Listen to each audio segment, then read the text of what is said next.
India and ಅಮೆರಿಕಾದ trade relationship every day deep ಆಗ್ತಿದೆ. Two countries ನಡುವೆ $128 ಬಿಲಿಯನ್ ಗೆ ಬಿಸ್ನೆಸ್ ರೀಚ್ ಆಗಿದೆ. ಇದು ಲಾಸ್ಟ್ ಇಯರ್ ಇಂದ 7.65% ಹೆಚ್ಚು.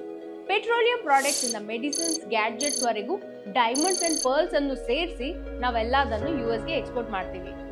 ಯುಎಸ್ ಅಲ್ಲಿ ಈ ಥಿಂಗ್ಸ್ ಗೆ ಇನ್ನೂ ಡಿಮ್ಯಾಂಡ್ ಹೆಚ್ಚಾಗ್ತಿದೆ.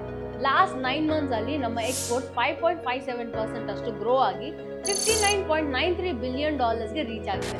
2023 to 24 ಅಲ್ಲಿ ಅಮೆರಿಕಾಗೆ $77.51 ಬಿಲಿಯನ್ ವರ್ತ್ ಆಫ್ ಗೂಡ್ಸ್ ಅನ್ನು ಇಂಡಿಯಾ ಸೆಲ್ ಮಾಡಿದೆ ಮತ್ತು $42.2 ಬಿಲಿಯನ್ ವರ್ತ್ ಅನ್ನು ತಗೊಂಡಿದೆ. ಈ ನಂಬರ್ಸ್ ಎಲ್ಲ ಸ್ಕೈ ರಾಕೆಟ್ ಆಗುತ್ತೆ ಅಂತ ಎಕ್ಸ್ಪರ್ಟ್ ಹೇಳ್ತಿದ್ದಾರೆ. ಈ ಗ್ರೋತ್ ರೇಟ್ 10 to 12% ಅಷ್ಟು ಇಯರ್ ಆಫ್ಟರ್ ಇಯರ್ ಸ್ಟೇ ಮಾಡಿದ್ರೆ 2025 ಒಳಗೆ ಎರಡು ದೇಶಗಳ ನಡುವೆ ಇರೋ ಟ್ರೇಡ್ $238 ಇಂದ $327 ಬಿಲಿಯನ್ ವರೆಗೂ ರೀಚ್ ಆಗಬಹುದು.